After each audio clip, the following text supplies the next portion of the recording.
Over to you, Marianne. Okay, let me just share my screen. Okay. All right, could everyone see? Yeah.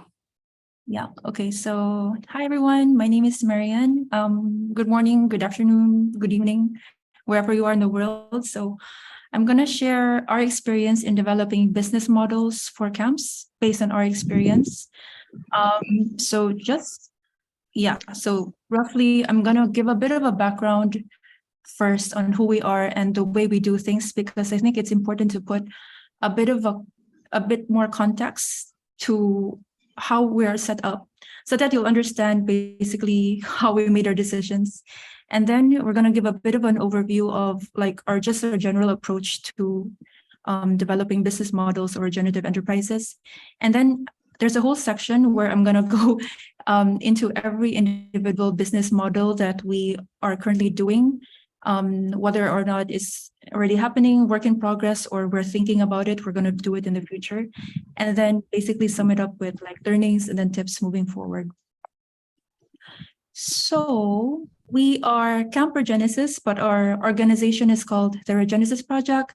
Our mission is healing nature through people and healing people through nature. So we're a camp based in the Philippines, and we're restoring degraded land in the Philippines. But more than this, restoring degraded land, our larger aspiration is actually to be like a trailblazer. So we want to trailblaze regenerative pathways. So we kind of want to be like a regenerative leader in our region. And we want to do this by transforming many different kinds of industries to become regenerative. So that's actually why we don't just focus on agriculture or forestry or whatever, but we look at many different industries that we could help to transform. And all these different industries and sectors are also the same kinds of industries that we have built business models around, which I'm going to share later.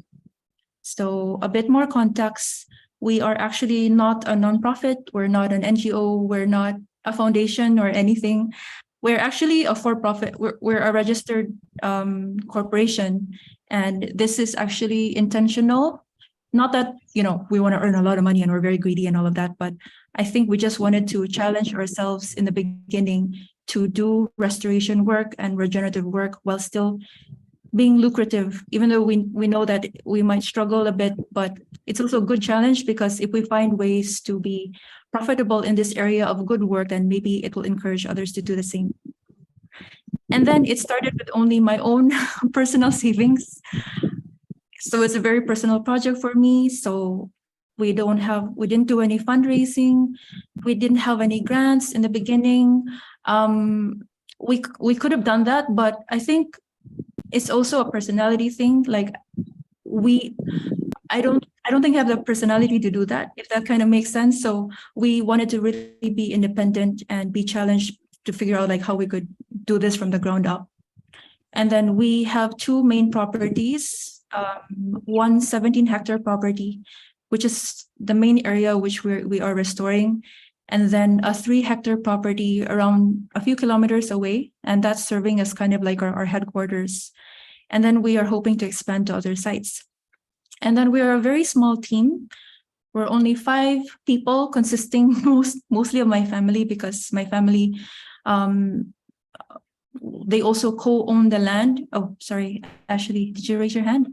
Yeah, I'm just checking. Are you meant to be scrolling through slides now or not? Just because. Oh, yes. Yes. We're still just seeing the Yes, title yes. slide.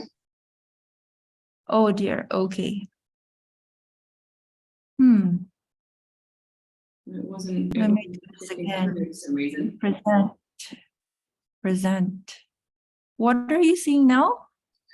It says some context. We're not a non-profit. Yeah, so maybe this is the second How about now? slide. This is another slide. And this is another slide. No, it's so not, it's moving. It's not moving. It's moving. The numbers on the bottom left are moving from now. It says you're on slide 5, but the slide that we're seeing is still slide 2. Is that the same for everyone else?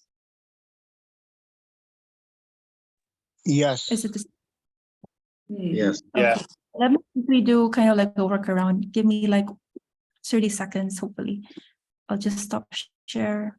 Thanks for raising that. I would have gone far along. I had a And it'll sense be that like, you were. what? I've seen your presentations before, and I know how good they are. So Yeah, there would be no way that I will be talking that long up front. Yeah. Download. I'll just maybe export it as a PDF to be safe. Then, yeah. Yeah, nice. Okay, downloading.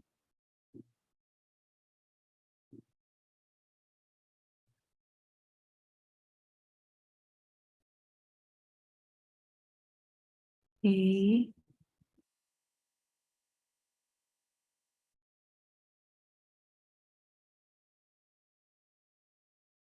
Few more seconds. Sorry, I think it was my first time doing this on Canva. And I thought that, everything was live, but it's okay. Okay.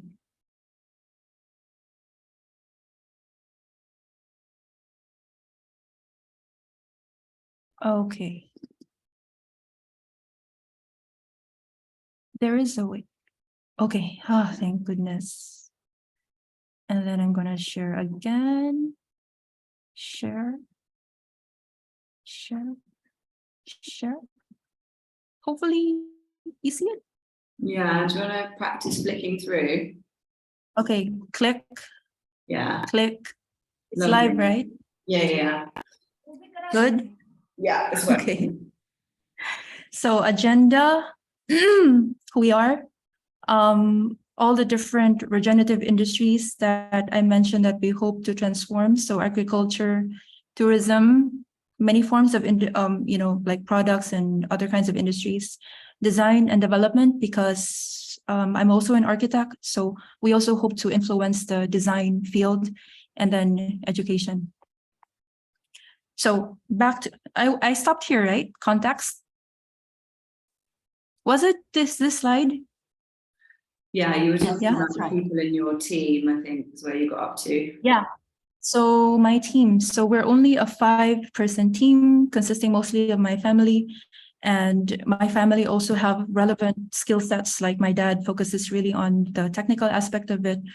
My mom is our finance officer. My husband is also a regenerative designer like me. And then we have another partner. And so it's just us 5, and it has been us 5 all along. And we also have 5 regular site workers who work on the nursery, the site, and things like that. Currently, we are self-sufficient in operations. Not to say that we have broken even to our investment in terms of our investment, but in terms of our monthly operational expense, including doing site works and stuff like that, we are pretty much funding ourselves without any external funding. And that has been our first primary goal. We have to get ourselves to this point where we are mostly self-sufficient, so that anything over and above that is extra profit for us to expand. So, oh dear. Okay.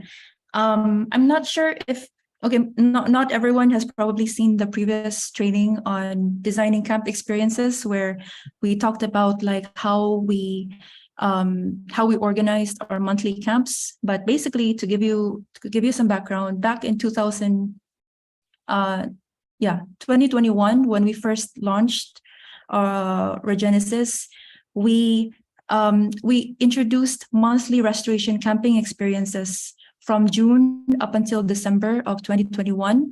And it was really, really successful. And we launched it in the middle of a pandemic. So we were kind of surprised at our success despite the pandemic. But then the typhoon hit in December. So obviously, like, we have to put this on hold. But even after we have recovered, we realized that model before, that we were doing camps every month, we don't think that we want to scale up in that way. Number one, because although it was very successful, it's not really scalable. And what I mean by scalable is that the only way to scale camps is through doing it more often. because you cannot go from, for example, 30 packs to 50 packs if your campsite or your property is not able to accommodate 50 campers. It's also very difficult to manage, especially if you're going to be doing it all the time, because there's a certain Goldilocks number of campers to have, a meaningful experience. But the other reason is also because ever since the pandemic and now travel and tourism has resumed the market has also changed. So back then we were also successful because many things were closed. So people just want to go out there and experience nature and do something interesting. But now people are able to travel. So our last year was really the year of travel. People were going out. So there were more options for them to do apart from just camps. So if we were going to do this again, we would have to, it will be a more saturated market. So, and the third reason is that this is very taxing. It's kind of like an expedition because this campsite is far away from our base camp. So every time we hold a monthly camp or restoration camp, we have to deploy workers. It's a whole logistical thing. We could do it, but if we're always doing it, then we won't have time to do anything else. So we have to quickly figure out how to recalibrate and move forward in terms of our business models since then. So where are we at now? After that year, after 2021, and after the typhoon, we decided to tone down camps a bit so that we could take a step back and rethink our whole operations. And then we also focus on completing key structures that we know that we're going to need in order to be able to do more things and launch more other future business models. So speaking of which, we also sat down and then revamped and replanned all of our business models moving forward, because we know that the way we're doing things probably wasn't sustainable or it won't work moving forward. So we basically reorganized our setup, and we're going to share more. I'm going to share more about what it looks like now. But we wanted to reorganize our setup so that we could earn more income and to become more profitable and to become more resilient in the event of the next pandemic or typhoon or whatever. And this year we mostly focused on our own competencies and then building up our consultancy arm, meaning to say that we have certain skill sets that we could actually also offer to other people. And that is also one thing that I'm going to talk about later on. And we wanted to establish good groundwork and good networks that will help us grow and expand, basically lay the groundwork. So basically that's to give an overview of who we are, what we do, why we do the things the way we do. And now I'm going to talk a little bit more about our regenerative business models per se, and how camps can become self-funded and ideally profitable. So in the beginning, just like everyone else, I guess, we have to work within certain constraints. First constraint, which I think is very relatable, is that we had very little funds and we had a very small team. And I guess this is also by design, because we also wanted to grow with whatever little funds we had and with whatever little team we had. And the second challenge was that the market was changing. So as I mentioned, like the market has changed in terms of our monthly camps. So our the same campers that used to camp with us, they're doing other things because there's essentially more things to do after the pandemic. And it's not just camping, but things were shifting around really after the pandemic and when things started to open up. And then generally, we also lack certain skill sets in some areas because our expertise is really regenerative work. We're not businessmen per se, like we don't have an MBA or things like that. So we don't know much on digital marketing in general, and many other things that would have been really helpful in today's day and age. So what we decided to do is just to work around these constraints and just make the most of what we have. So number one, in terms of funding, we basically scoped out all possible funding that is available to us now. And we realized that there's all kinds of government funding from all different kinds of agencies. So for example, from the Department of Agriculture, We got a 150,000 peso check. I cannot do the conversion, but it was a sizable amount of money. We got a check for them for being a learning site, and we're gonna use that to invest in tools, in order to expand our learning site as a training center. So once we become a training center, then that's also another avenue for us to earn more money. But that is just one example of a fund. There's many other kinds of funds available from the government that we also have our eyes on, and we're also applying for, so that even before writing a grant or raising funds or whatever, we're already making use of everything that is already available to the normal farmer or to the normal organization. And then on the second point is, we also realize that it's not just about money. There are other kinds of capital that we already have that actually has value. For example, we're lucky that we have our own land. The land is within our own title. It's title land under our own control, so we could do whatever we want with it. We also have other forms of living capital, like ceilings and stuff like that. We know how to create unique experiences. So I'm sure many of you have heard of the 8 forms of capital. So even though we're lacking on financial capital, we're at least rich in all the others.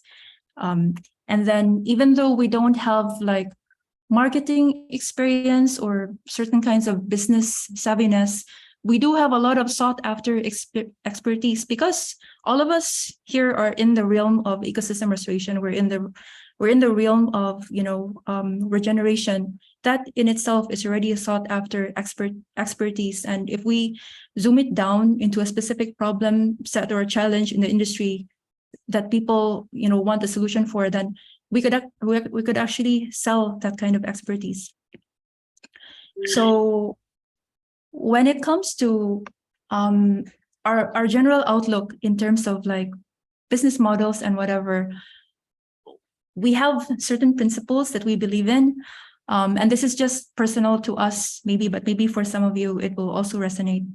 The first is that we want to think like a business and not a charity or not an NGO.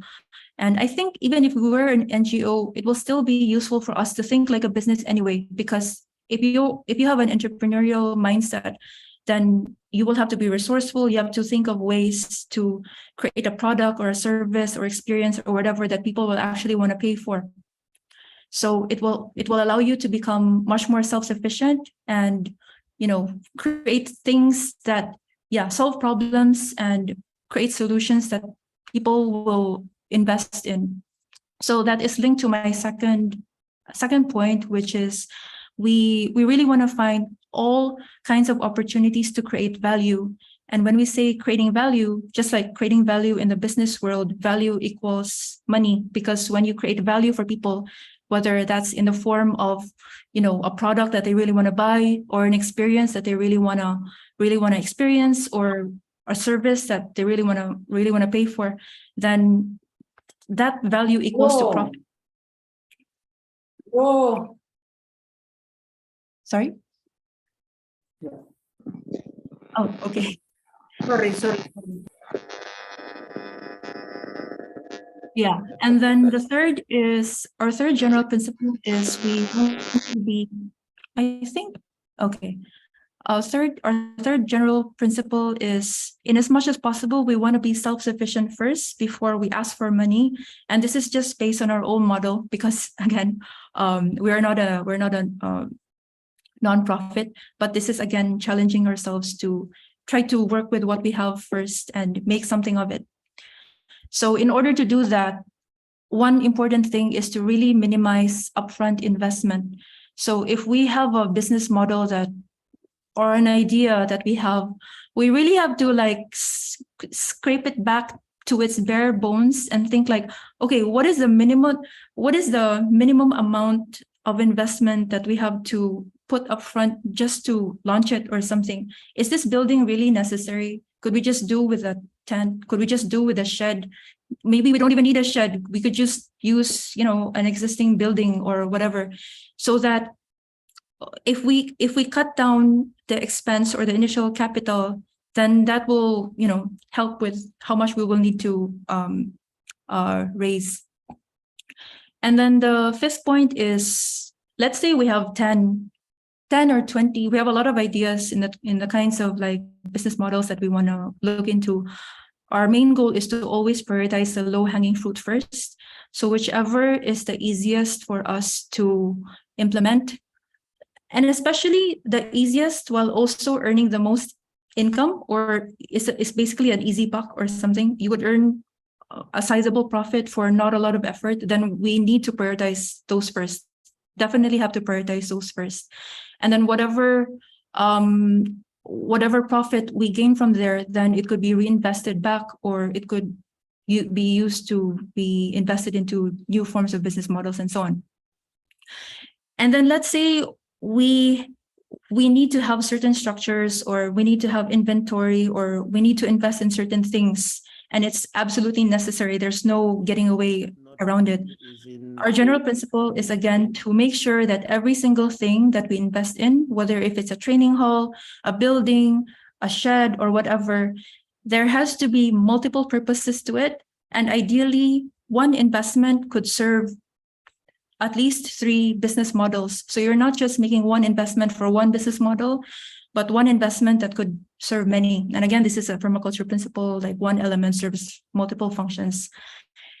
And I think learning from our previous experience on scaling, whenever we introduce something, we have to think of like how to scale it reasonably, and scale it in a way that is still manageable for our organization, because we still want to stay lean. It's not like we don't have any desire to grow in, and again, this is a personal preference. We don't have any desire to grow into a 100-person organization, that's for sure, because it's just gonna more things to think about. But if we can stay lean but still achieve our mission, then that's the ideal case scenario. Sorry, I'm holding a stress ball. And then the last is, and this is the most important thing, ideally, every single business model that we put out there will strive to transform their respective industry. So for example, if we introduce a bamboo product, then what we're actually doing is everything related to bamboo, we hope to transform the bamboo industry to become regenerative. If we offer a design consultancy service, then that service should strive to transform the industry. Because our mission at the end of the day, as I mentioned earlier, is to be regenerative leaders. And to do that, we want to transform many different industries to become regenerative. So if I'm gonna quickly summarize our old setup in terms of like what we were doing to earn money, we were doing our monthly camps, and then we have a few bamboo sales here and there, which was not much. So it's basically peanuts. And also, I might add that the profit from camps was also not much, because the operational expense of camps was also a bit high, because you need a lot of labor to prepare the site, because it's like an expedition, and then there's a lot of costs involved. So at the end of the day, there was profit, but it wasn't much compared to the logistical hassle of having to organize it. So this is what we're thinking in terms of our new setup. Okay, so we're still there. The Regenesis project is still there. The only thing is that we want to diversify into many different kinds of business models, so that it's not just camps, and it's not just the bamboo sale now and then. So of all of those different business models, we also know that a few of them would be more profitable than others, or would have a higher impact than others. So obviously, we would want to prioritize them. So those 3 would be high volume seedling supply. So this is bamboo seedling supply. And the reason why we're doing bamboo is because the bamboo industry in the Philippines is on the rise, and bamboo is also our tool for restoration, just like Camp Dogo in Malaysia.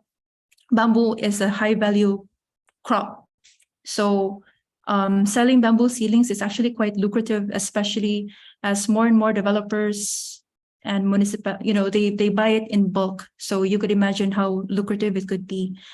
The second area that we really want to focus on, that we see as having a lot of see as being profitable, is really training. So when we say training, it's all different kinds of training. It's training in bamboo, PDC, permaculture, and all of that. I'm going to talk about the specific business models in detail later on, but this is just to give you an overview. And then the third one is consultancy and design. That is also quite lucrative. So the question is, how are we going to maximize our sale? How are we going to maximize profit in these particular three thrusts? Because if we're just going to rely on the general public and inquiries and whatnot, then we're at the mercy of, we're at the mercy of the market. But if we create like sister organizations that is compatible and complements everything else, then the whole setup will become resilient. So that is why last year we set up two entities. The first entity is a people's organization. It's called Bambu Bohol. So Bohol is the island that we live in the Philippines, and bamboo. So it's kind of like it's a people's organization consisting of farmers and growers and weavers and all kinds of like bamboo stakeholders in Bohol. We wanted to consolidate them so that they will be the beneficiaries when we help to grow the bamboo industry and regenerate the bamboo industry. So that entity is a people's association, and hence it is registered as such. So as a people's association, it also has access to all different kinds of funding from the government, also from NGO, like from Department of Labor, from all those different entities. Then the second entity that we have created is really more the foundation arm. So that will be an NGO or a charity. We're still forming it, so we haven't pinned down the details as of yet. But essentially, the goal of this foundation is to regenerate the public school system and to regenerate one school at a time. I'm going to talk about that later on. But how is this all related to Regenesis and how Regenesis can earn money from this? Because everyone will have to win. So all these sister companies would have its own programs, whether if it's training or it could also include like tree planting or bamboo planting or whatever. But then you will also need to have like a supplier or an operator for planting or training. So that is where Regenesis will come in. So we will come in to supply the seedlings because that will also be high volume supply. We will come in to provide training because we also have the expertise and the experience. And then if any case that a big piece of land requires design, then we will also come in as designers. So in that way, we're not just dependent on the general public for sales, but we have created entities that will also, it's part of our mission. It helps to grow our mission, but it also helps to grow our income, hopefully. That's the general idea anyway. So now that I gave you an idea of our setup and where we're going, so I'm going to talk about our specific business models. I'm not sure how many of you have attended the ecosystem restoration design course. I did in the first batch. So this slide was actually, part of the assignment in the final project. And I would say that we pretty much followed like our intended, plan, not 100%, but as you can see, in terms of our business models also follow the thrusts that we are looking at, the industries that we want to regenerate, like tourism, agriculture, design, development, education, or whatever. And then all these different items here are just all the different kinds of possible business models that we have thought of pertaining to that. So we actually went ahead and started a lot of these things, and some of them actually sooner than expected.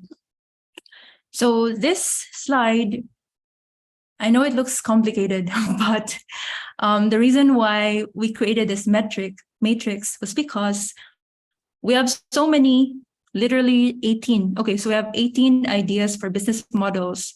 How do we know which ones to focus on first? So I created a matrix. The first matrix is like investment versus return. So for example, if we plot all of these business models on this chart, I would want to focus on obviously low investment business models that create the highest return. So it's somewhere along this chart, which is, seedlings. Again, seedlings. So it's all validated seedlings, and focusing on high volume seedling production is like one of the biggest lowest hanging fruit that we could focus on. And then this other chart is more on our project readiness versus the market readiness. So project readiness means like, can we do this now without any infrastructure or whatever, or do we have to wait 5 years when we have enough capital to build like a training center or something like that? But we also wanted to plot it against like market readiness, because we might have an idea, but the market might not be ready for it. So this is just a validation tool for us to narrow down which business models to focus on first. I'm sure you are aware that Common Land has created this for returns landscape business model canvas. Okay, I tried to plot it on here. The only thing is that because we have so many ideas on many different kinds of things, this is going to be very, very, very wordy if I'm going to present it in this way. And many things will be repetitive anyway. So I know that everyone has, the whole idea of for returns business model canvas is to grow your business while returning ecological and social capital at the same time. So our goal is, as long as we can create business models that also regenerates and is aligned to ecosystem restoration and all of that, then that's the general idea. So instead of this, I decided to format everything according to a simplified business model canvas. So it's very simple. 3 columns, and then this bottom box here. First is the infrastructure aspect. So what do we need to invest on? Do we need to invest in a building, inventory, seedlings, or whatever? Anything that we need to invest on. The second is the value proposition. So essentially, why would people be willing to pay for this? Like what? And this also dictates how it could be profitable, because what value it could offer. The third column is more on the market aspect. So market aspect means, to whom am I selling it to? Who is the market? And how am I going to reach that market through various different channels? And then the last box is obviously the financial aspect. So generally speaking, how much roughly is the initial upfront investment or CapEx? And then how much is the operational expense or OpEx? And then roughly how much is profit? It's not meaningful for me to put exact numbers, because we work on a different currency and it might be different, so I'm just going to give indicator just to show roughly how much you might expect to invest in versus the return, if that makes sense. Okay, so I have a few business models here. And the way I've decided to sequence everything is from the business models that require 0 to very little investment, as in you could probably just start now, where you are at now. And then the last one, and then moving towards those that require a bit more investment. So one business model that we're actually doing right now is really consultancy. So any form of regenerative consultancy, like we're doing waste to table or large scale food waste management and composting. And we actually did it for one of the largest resorts here in the island, because our island is really a tourism island. So there's so many resorts. And we started off it's not an ESG thing or a CSR thing or an environmental awareness kind of thing. We came in because they really did have a big problem. And their big problem was that the way that they dealt with their food waste was literally to dig a huge ditch and then dump their food waste there, literally. And then once that becomes full, then they'll dig a new pit and then dump their food waste there. So it's really bad. It's an island, so where's this waste going to go? And then even in the city, it's still also a problem, because you will have to pay for the government to pick up your your garbage. So the more food waste you have, then the more operational expense you will have to deal with. So obviously, in terms of the infrastructure aspect, there's nothing for us to invest in here because we only needed our expertise. And then it's not like we're training them in our facility. We're training them in their property directly in their kitchens, and then seeing what their exact scenario is. So there's nothing to be invested in our part. And then the value proposition is actually quite high because we're not going at it from an angle of sustainability necessarily, but we are going at it from an angle of solving your problem first. Their problem was that they have a big food waste problem, environmental problem, and then that leads to the cost of operations. And then because we help them compost like 100% of their food waste and then turn that into valuable compost, and we also help them to become around 40% self-sufficient in fresh produce, and they're now on track to become 100% self-sufficient. So it was a very successful model and a successful project. So we saw that there could be a quite big market in terms of other hotels, other resorts, even restaurants, because everyone would have the same problem. How are you going to deal with your food waste? Every resort has the same problem. And in fact, because of our work in this resort, I think it's spread by word of mouth. So another resort like called us and to see if we could do the same thing, for their property. So so in terms of the marketing, that is one thing, word of mouth, which is what is already happening. The second thing is we actually really want to actively publish or post about this as a case study. So me and my husband actually writes, he publishes articles in magazines and all of that. So we wanted to take it as an opportunity to really write a proper case study on it with the numbers, the data and everything to raise awareness, but also its marketing. So to summarize the financial aspect, there's no investment because you just need your expertise. In terms of operational expense, there's nothing also because it's only a per diem per day basis. Like roughly we might take like 8 whole days, but it could be spread out to finish the whole thing. It could be a few more days in the beginning and then spread out towards the end as you keep monitoring. And the profit is actually completely up to you, because if this is consultancy, then you might want to charge, for example, what your consultancy rate be per day, and then multiply by number of day, and then they will pay you for additional expenses like travel and stuff like that. Other form of consultancy that we're also doing right now, which is also quite lucrative, is regenerative design and master planning and permaculture design. So I mentioned earlier that I'm an architect and my husband is also an architect, but we actually both specialize in sustainable and regenerative design. And my passion is integrating permaculture back into architecture and master planning. So because this is a service and a consultancy, obviously there's no infrastructure required apart from our laptops. And there is a high value proposition for this, because the great thing that we have seen is that I think more and more clients are looking for sustainable or regenerative designers for multiple reasons. They could have a farm, and then this is based on an actual client of ours. They had a farm.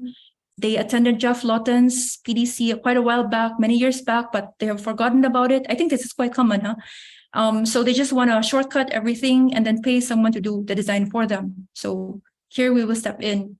And then we have other clients as well, like big local government units. And in this case, it will be larger master planning and so on. So our value proposition is unique because it's a niche expertise as of now anyway.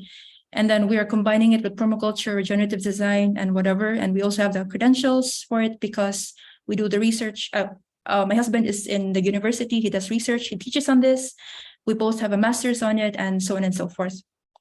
So market aspects are clients, developer. There are people with money who are just looking for the designer. So that is why we know that it is a good market.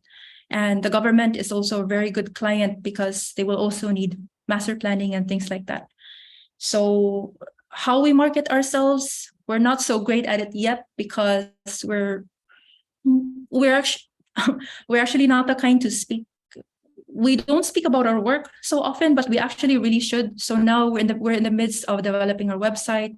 We also hope to publish articles and blogs talking about these topics. We are also very active in speaking engagements. So if someone invites us to a webinar or whatever, then we will talk about this. And obviously word of mouth, because that's how we get clients. So financial aspect, pretty much no investment apart from basic computer or whatever, but the profit is quite high because this is a very niche skill. So before I move forward, I would probably want to address why am I putting this business model as part of the camp's business model? You know, it could have been a personal business model or part of my own career.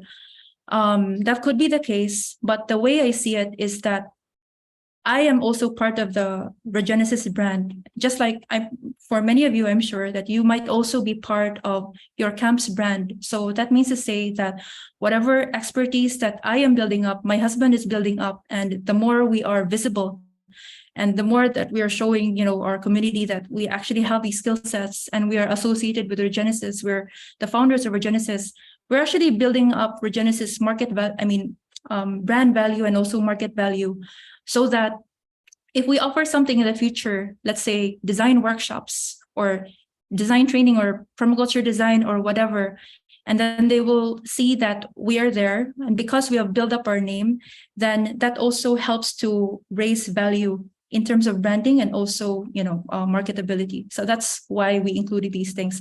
Apart from the fact that it's something that you could also earn money on without having to invest in anything.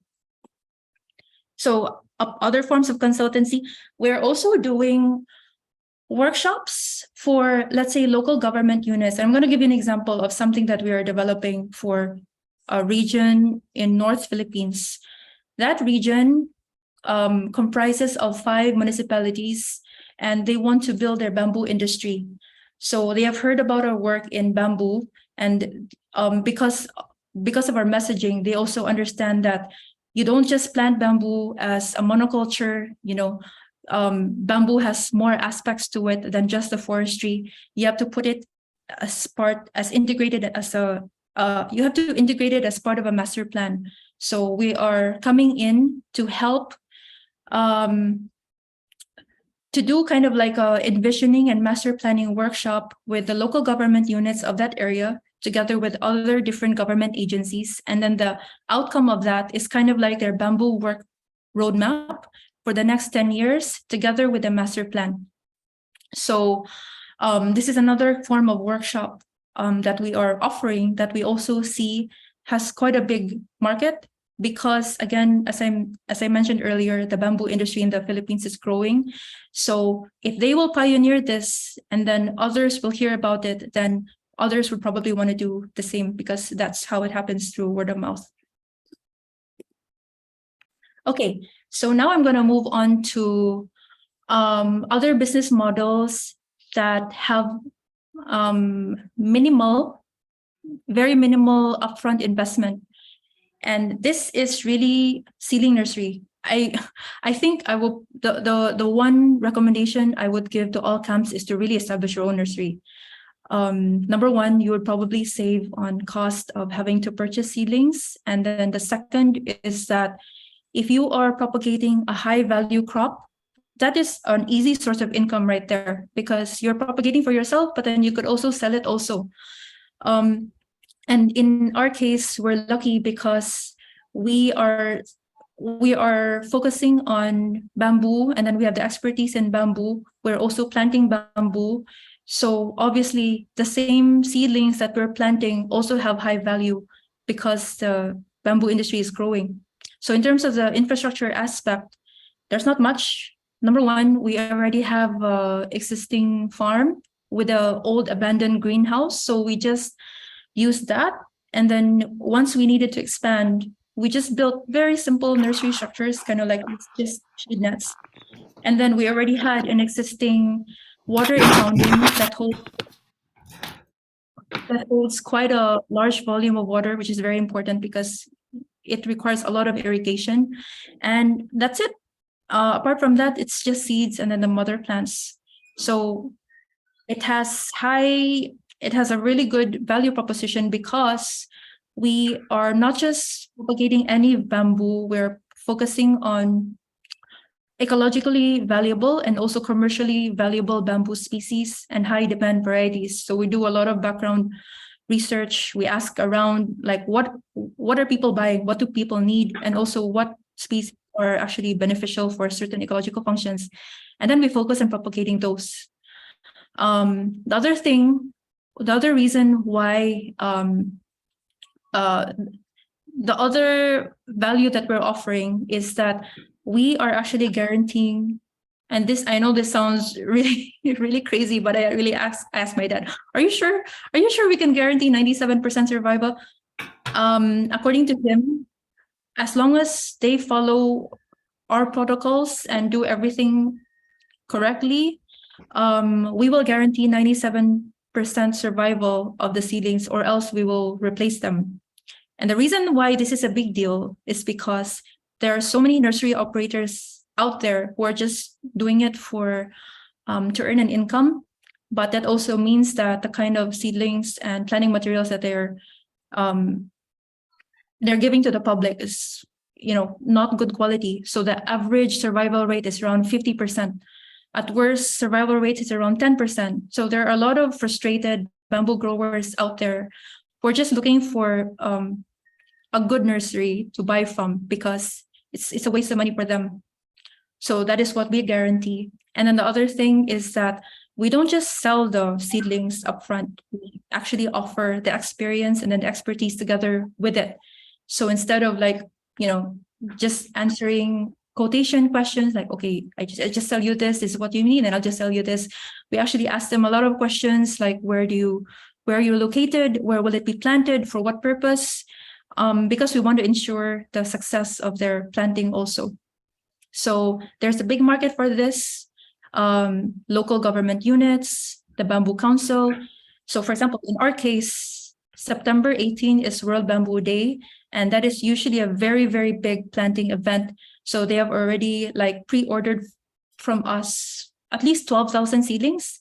To give you an idea, that's more than 1 million pesos. For us, that's quite big anyway.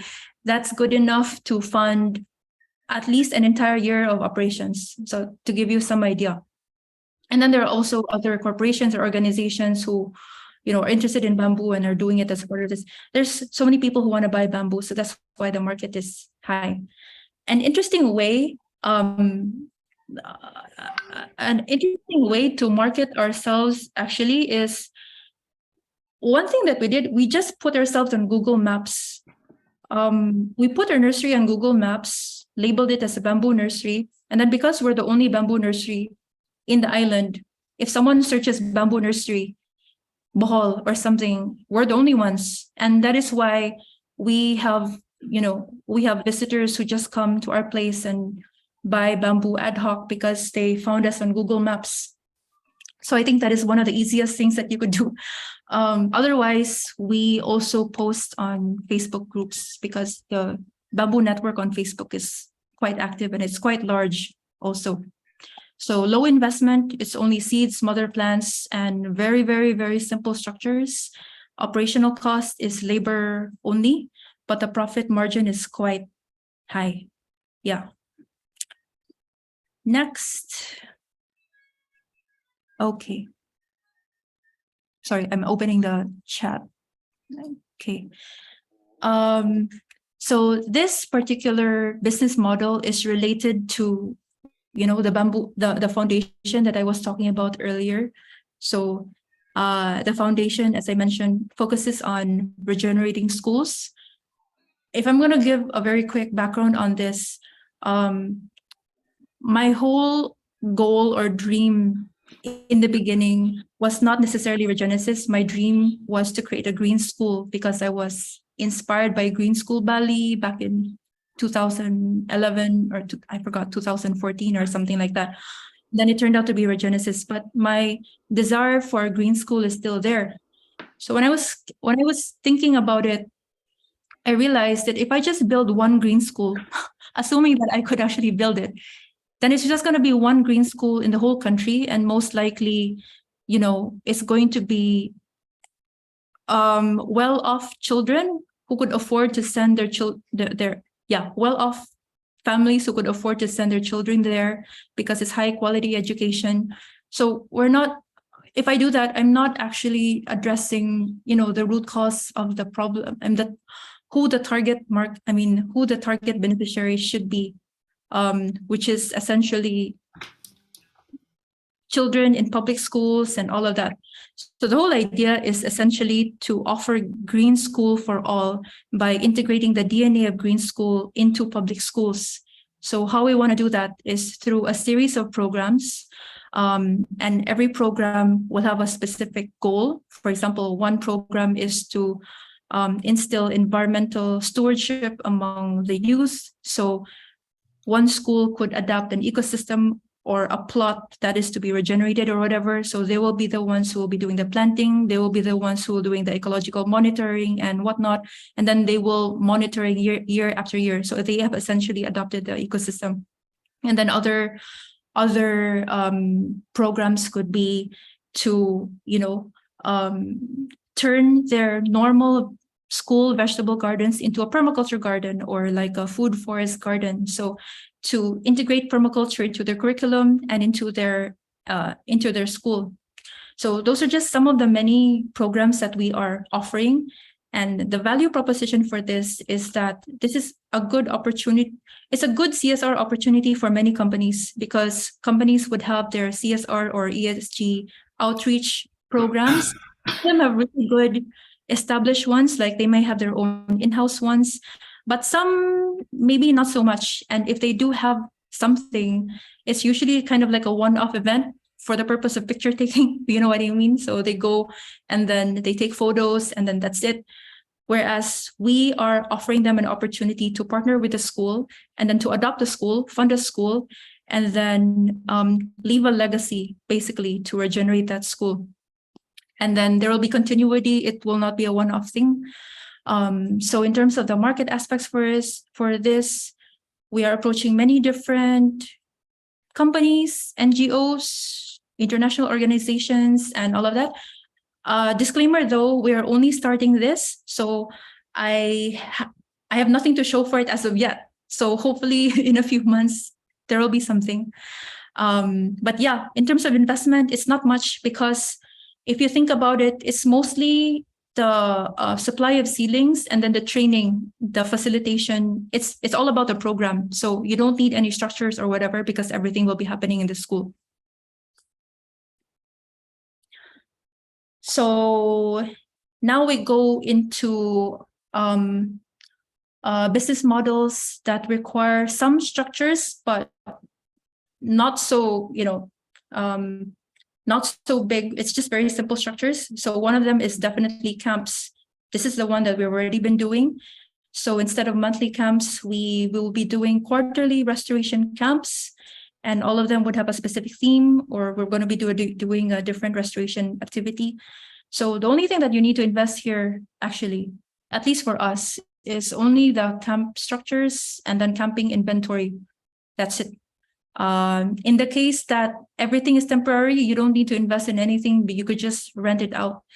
And our value proposition is that we are not just offering normal camping, we're actually offering very unique experiences. So in my camp experiences training, I shared all kinds of unique and kind of crazy experiences and activities that we also do during the camps. We did cacao ceremonies, we did, concerts, we did all kinds of things, but it also helped to add on the experiential value of the camp. And actually, that is the reason why we're able to raise our prices a bit more, because we're offering them a very unique and meaningful activity that you will want to pay for. And they actually they were actually willing to pay for it. And we had very beautiful views. The place was very beautiful. So that is also a plus.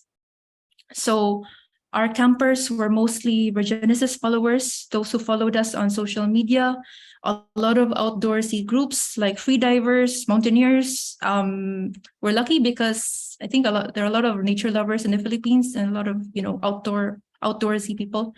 So marketing was mostly social media. So as I mentioned, investment upfront, not much. The operational cost is a bit high because you will need support staff to help run the thing.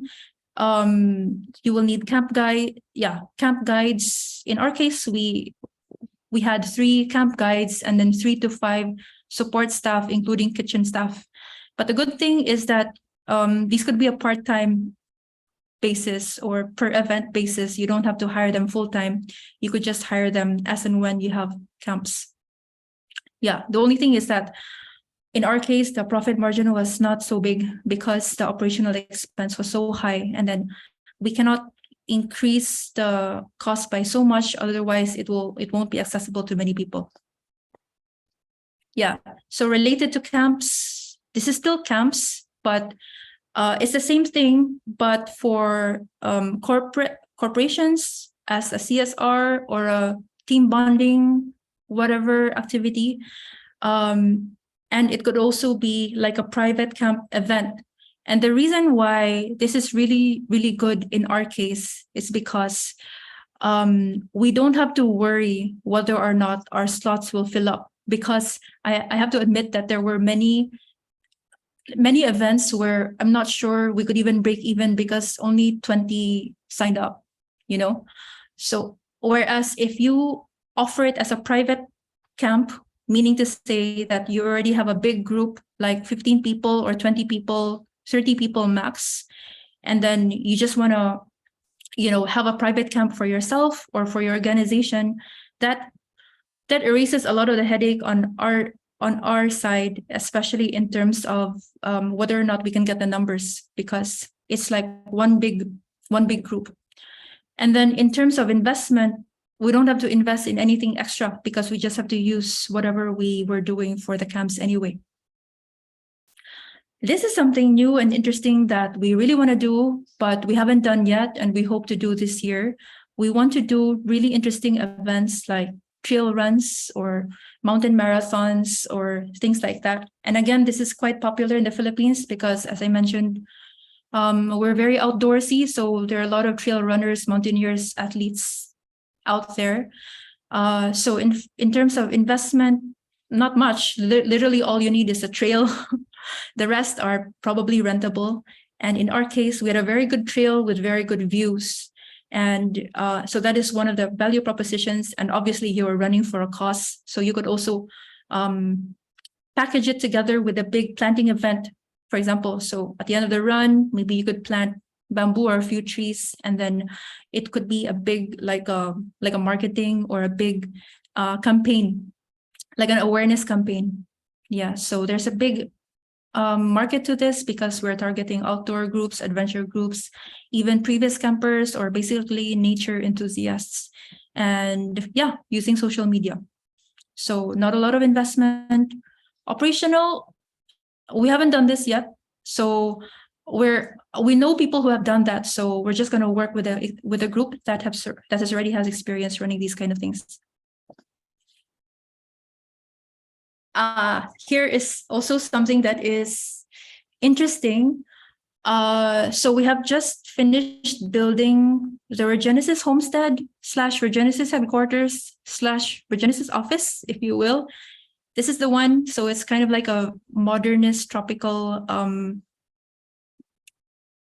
wooden box of a house. And then it incorporates all the green or sustainable design features in it. It already consumes like 50% less energy compared to our neighbors' homes. But the thing is that there is a spare bedroom in there.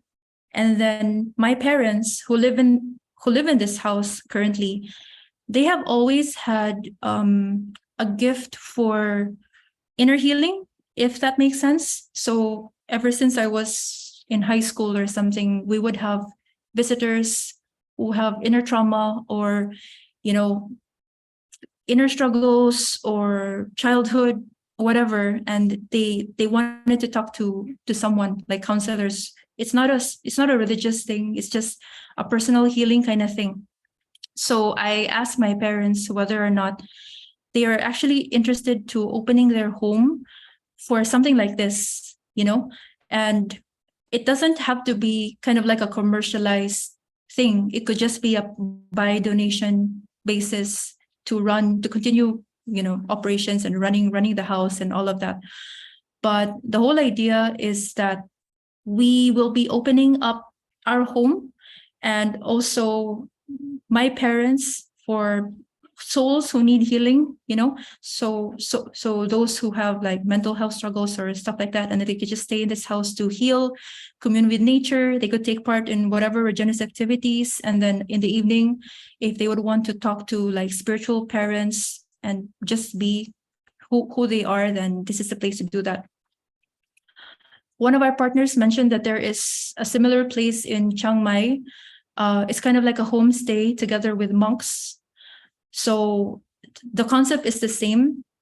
You don't book it prior or whatever. There's no formal booking through Agoda or whatever, but you just stay there for however long you like, and then you leave whatever amount you want.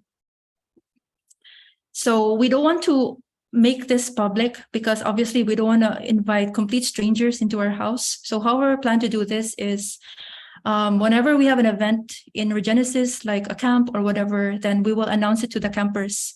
And my parents have a gift of also sensing people who need healing anyway. So they will already have a hunch that maybe this person will come, and then usually they're right. So now I'm going to go into the business models that will require more investment, especially when it has to do with structures. So in our 3-hectare property, we want to introduce beautiful bamboo structures that will not only serve as like venues and facilities to do training and workshops and whatnot, but also showcase. It's kind of like a showcase for the tail end of the bamboo industry. So modern architecture, regenerative architecture using natural materials like bamboo. So we don't want to just design any normal structure, but it will also be a showcase to the things that we want to do. So if we have structures like this, and then you have the view like that, it could probably be a very lucrative business in terms of venue rentals, because there are a lot of organizations and even if schools or government agencies that are looking for a good venue for their meetings or retreats or stuff like that. So if we offer our place, our structures, then that is a very, very easy way for us to earn additional income during the lull period or during periods where we don't have an activity. So instead of our structures just sitting there, we could actually just rent it out. So it's just a one-time investment anyway. And then once we have those structures, we could use it for all kinds of things, not just rental, but training, workshops, and all of those things. For operational expense, probably not much. It's just to maintain the place. And then if catering is required, then we could always source that out. Outsource it. So now that we have structures, we're now looking at all the different kinds of business models that have to do with training, workshops, and all those kind of things. So I'm just going to quickly go through all the different kinds of trainings that we're looking into. First kind of training is everything related to bamboo. So we're positioning ourselves as kind of like leaders in the bamboo industry. So hopefully in the future, we want to offer training on propagation, on forestry, agroforestry, treatment, production, carpentry, design, structures, and all of those things. So obviously, we will need upfront investment in the training area and also tools. But the value proposition is we want to offer training that will really address common pain points in the industry. So because we are real practitioners, who have gone through, the experience of doing all these things, then we really want to share, best practices and techniques firsthand. And then when they do the training, everything will be hands-on. So they will work hands-on, on real projects, on a real area that needs to be restored and whatnot. So again, there's a big market for this because you will have local government units, the Bamboo Industry Council, also enthusiasts in Facebook groups, people organizations, and so on and so forth. Permaculture design courses are also something that we hope to offer. This is not new. I'm pretty sure a lot of you are already offering this. But what we want to do differently is we want to offer PDC, but we really want to specialize on topics that are very relevant to our context, or we want to specialize in certain topics that we're really good at. So for example, anything related to climate resilience or ecosystem restoration or building self-sufficiency, permaculture for the tropics or whatever, then that is one way that we want to niche down. So again, the market would be Regenesis followers, Facebook groups. So we will reach out through Facebook, social media, and all those things. Same goes for regenerative design workshops. So whatever we do as regenerative designers, both me as my husband, we also hope to offer that in a form of a workshop for architects, engineers, planners, and so on. I think I'm nearing my end here. So one thing that we're also interested in is not just to offer camping, but also a glamp. So the difference between the camping experiences and the Regenesis glamp is that the camping experience is really like an expedition, and then you have to hike almost an hour to reach that place, but then you will have to come back. The Regenesis glamp will be much more permanent, and it will be located in our headquarters, or in kind of like our base camp. So it's something permanent in our area that we could, rent out or promote through Airbnb and whatever. So all we need for this is like the glamp structure.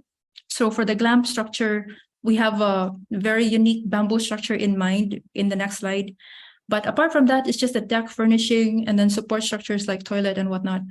And our value proposition, we're lucky because we have one of the best views in the island, so we could sell the view. The structure is also a unique selling proposition because it's very, very unique. The whole area will be exclusive.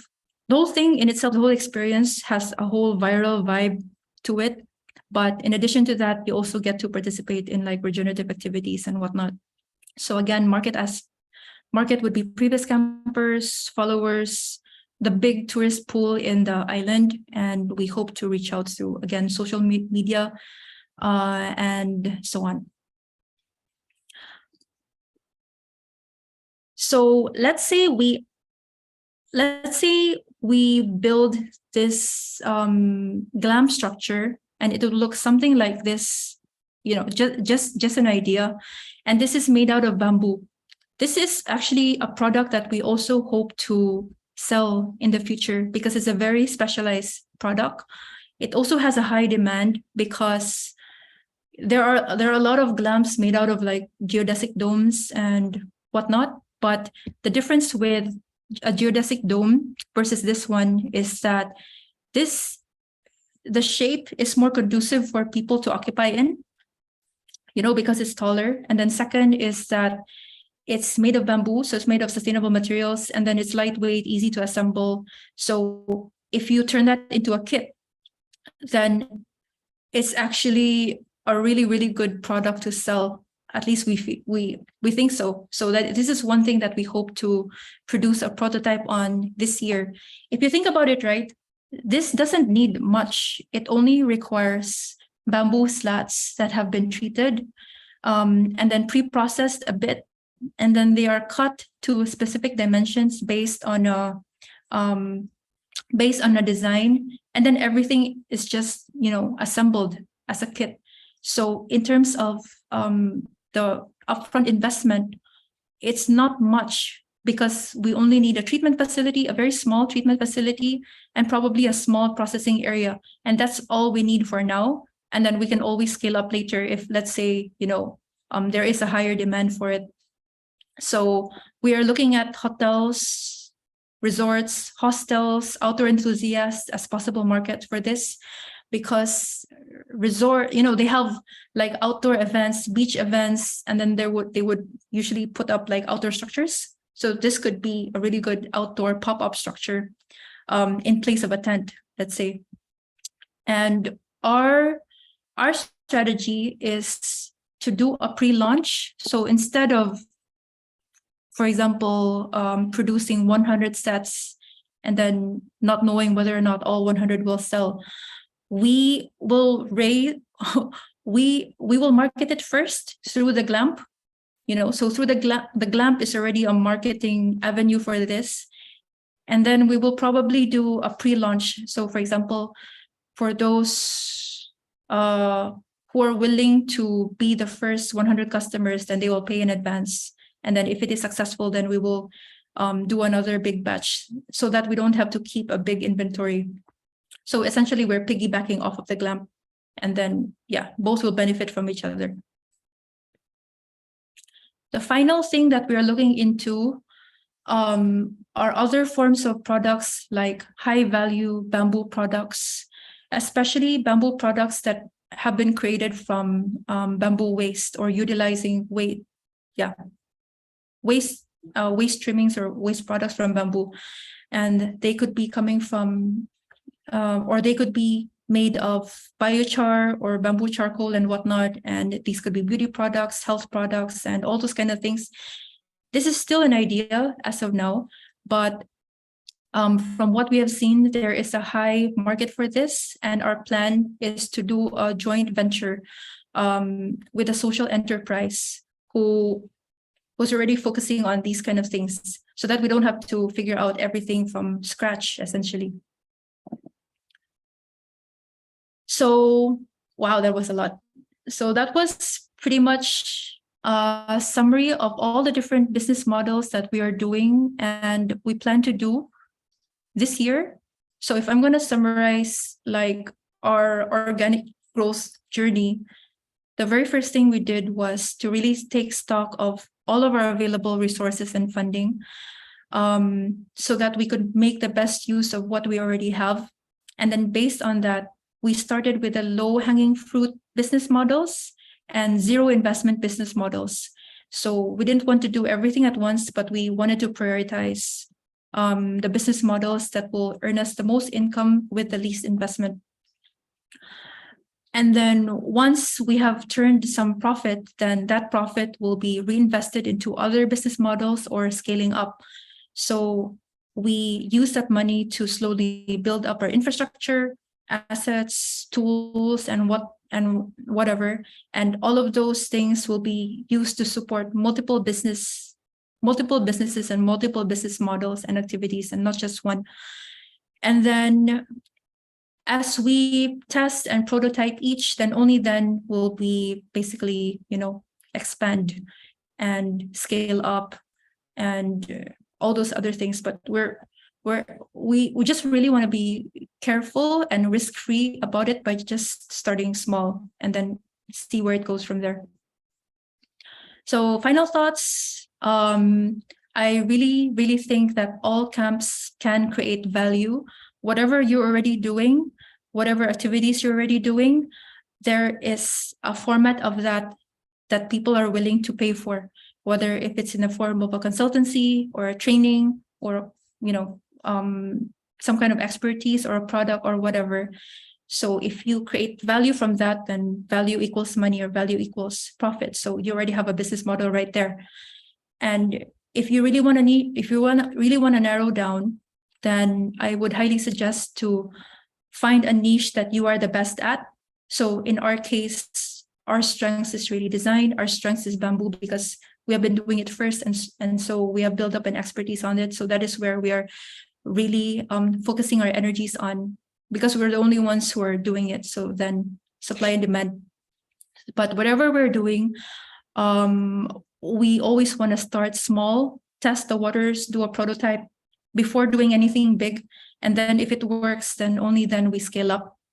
And in whatever we're doing, talking about your work and spreading your message really, really helps, because that's actually how we get business.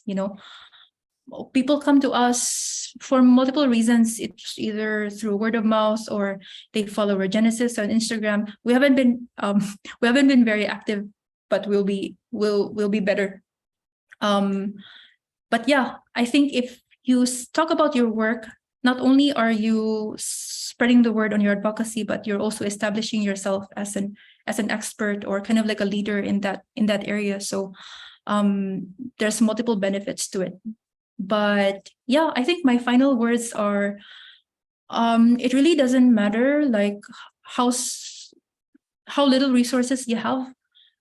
It's just a matter of being creative and then, starting small and then like growing from there. We are not there yet. We're still in the startup stage, but hopefully, we could do more things in the future. And that's it. Are there questions?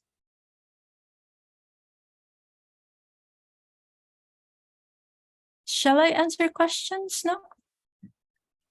Ash? Yeah, that would be fab. I had one about, but by the way, absolutely fantastic presentation, Marianne. I wasn't expecting anything less from you. I know how brilliant you are. And it seems as though you are going to have a lot of work. if you succeed with all of those businesses, it's amazing. But I really loved how you started off, where you are now or where you were in the past, and then taking stock of what you have in terms of your skills in your team and how you, starting where you're at and then creating business models that require zero investment, and then using the money that you make from those to start building up in terms of the business models that require a little bit more investment, etc. It's very sensible, logical, organic way of growing. I had a question about your composting business. Do you do the composting for the resorts, or do you teach them how to do it themselves and then they do it? We teach them. So every training has to be unique for that particular property, because we have to assess their current operations first. So we assess all of their waste. We break it down. Okay, so this one we could use for this, this one we use for that. We also assess, do they have someone to train? Do they have, because if we're gonna transfer technology, there has to be a recipient. Yeah. So whoever that recipient is, in this case, it was their farm manager, because they also have a partner farm. We trained that person. That person already had some prior knowledge, but we just, help to really achieve like the full cycle success all the way to the end. Yeah. So it's kind of like training, teaching them the principles, because it's all about the mind setting at first, and then we taught them the principles, and then multiple rounds of checking because they didn't do it right, and this one failed, and all those things, until they got to a point where they're doing it 100% successfully. But we cannot do the composting for them, or else that will defeat the purpose. But we want them to be independent, and solve their own food. Limits the number of businesses you can work with, because I'm thinking about other contexts around the world. There's loads of hotels, there's loads of restaurants, there's loads of businesses that are producing food waste and not composting it, but they don't have outside space and they don't have staff available to do it, or really the interest in doing it themselves. So, that's interesting. And in that case, we are also offering this same service in the city, or it could be like a cooperation, or it could be a cooperation of a cooperation co-op of multiple hotels and landowners or whatever, so that among this group of hotels, landowners and whatnot, they will have the space required, the team required to be able to run the whole composting thing. Our second client was in the city. They didn't have space in the hotel per se, but they did have an abandoned parking lot. So we just worked with whatever space they had. Yeah. And there was someone in that hotel who wanted to do composting. Was there someone? What was the question? The person you had, your second client for this business was working with a hotel in the city, and did they have someone on their staff who had the time and interest in learning how to make compost? So the composting process requires multiple personnel, actually, because it should start in the kitchens. So the kitchen staff, the existing kitchen staff has to be trained on how to layer properly, and and then there will be someone from maybe like a custodian or a land custodian who would finish the processing on site. The most important thing here is that we talk to the owner first, or the operator first, because the management is really, really key to make sure that everyone does their job. And in this whole process, the manager and the owner was in the loop. So if someone did do their part, or there was a bad batch or whatever, then they could rectify their processes. Mm-hmm. Okay. And the motivation for these hotels and restaurants doing the composting is that they can then call themselves a green hotel, and that encourages more customers to come stay there. And also they save money because they don't have to pay for the food waste to be taken away. And that's also why we are encouraging them to talk about it, like put it as part of your marketing, like you could say that lettuce from your buffet is coming from the same food waste that coming from the kitchens. So that is actually why me and my husband are helping to create articles and publications, because maybe they know they're doing it, but then they don't know how to sell it. They don't know the principles behind it or whatever. So we're helping them to raise awareness.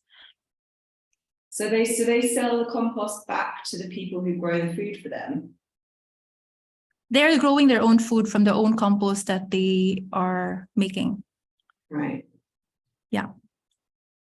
But there may be, so I'm sure there's lots of restaurants and hotels who aren't growing their own food, but they're getting their food from farms. So there could be a closed loop where the compost is sold back to the farmer who's growing the food, if it's a separate business. Just kind of dreaming out loud, that would be cool. Yeah. Yeah. Wow, so much to think about. I realise we've been going for an hour and a half now, and quite a few people have left already because they have had to go to other meetings or other things they needed to do. So anyone that's still here, do you have any questions for Marianne before we sign off?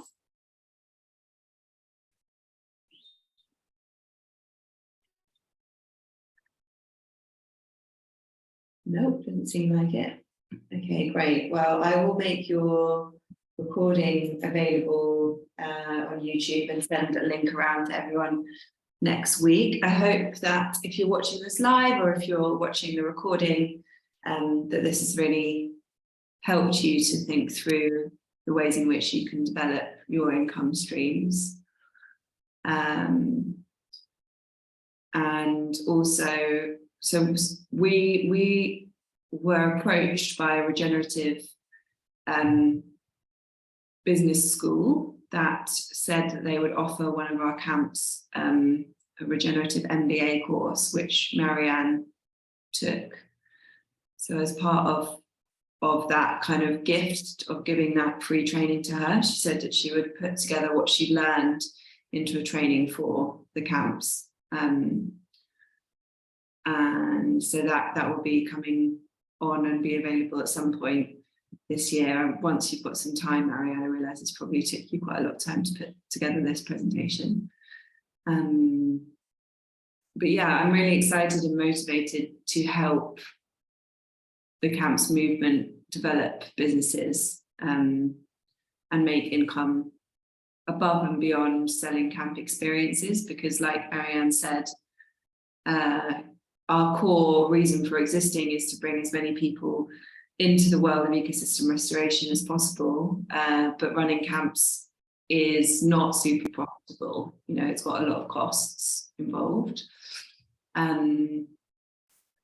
So what are the other ways in which you can create an income for yourself? And if you ever want a specific training on a particular topic, please let me know and I will do my best to make it happen for you. So yeah, I will leave it at that. Thanks again, Marianne. Spectacular presentation. Really happy to see that your project's doing so well. Look forward to following along with your journey. And yeah, wishing you all lovely days. Thank you, Ashley. Thanks, everyone. Bye-bye. Bye.